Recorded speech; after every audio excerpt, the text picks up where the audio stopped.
These days, a simple $15 device can easily monitor my heart rate and blood oxygen level. Don't need anything fancy like an Apple Watch. Let's check one out today. Hi, this is David at Tech for Baba, a channel I share my experiences on how technology enhances my time with kids and family as a dad. If this is your first time here, welcome. Please consider subscribing.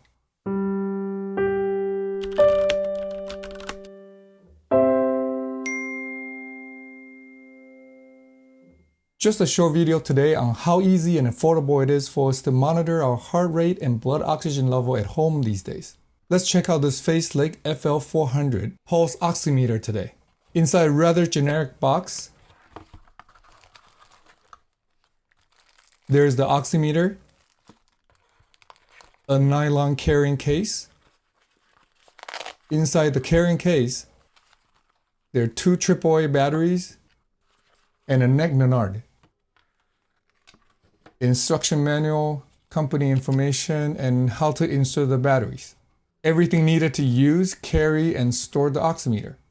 Let's look at the oximeter in more detail. These over-the-counter oximeters are mostly in the same shape. It looks like a big clip. The one I have here is in black, all plastic. It's about 2 inches long by 1 inch wide and 1 1/4 inches thick. It weighs about 1.7 ounces or 50 grams. Very light and portable. The battery cover is on the bottom. This one takes 2 AAA batteries which are included. As labeled inside the battery bay, the positive and negative terminals for these 2 batteries are in the opposite direction. Positive is here for this bottom one, and the other way around for the top battery. On the top, there is the display and just one button to turn on the device. Simple. Inside the clip, there are comfortable rubbery materials on both the top and the bottom where the finger touches. To take a measurement, just place a finger into the clip. I usually use my index finger. Make sure the finger is warm and relaxed, and hit the power button to turn the oximeter on. On the display, I can see the bar graph indicating my heartbeat. Try to keep the finger steady. After a few seconds, there it is. The top number shows the heart rate in beats per minute. The bottom number is the oxygen saturation or blood oxygen level. Usually 95% or higher is normal for healthy individuals. Glad I'm doing okay. As long as the finger is in the clip, this oximeter will keep on updating the readings every few seconds. Pay attention to whether the oxygen level is lower than earlier measurements or is decreasing over time.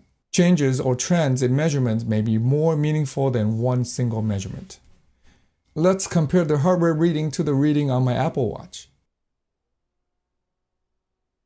Looks very close. Good. We chose this particular model for my dad who has a heart condition because these digits are large and bright red, very easy to read. It's straightforward to operate, has all the important informations and nothing else to be confusing. For just $15 US, this oximeter gives him a quick way to check his heart rate and blood oxygen level frequently from home or anywhere. No need for a fancy or complicated smartwatch. I'll have it linked in the description if you want to check it out. Thanks for watching. If you find this video helpful, please support me by hitting that like button and sharing this video with your friends. What oximeter have you tried? I'd love to know in the comments below. If you want to see more videos on how technology enhances our life with kids and family, please subscribe and turn on the bell to be notified when I put out my next video. I'll see you in the next one. Until then, cherish each moment.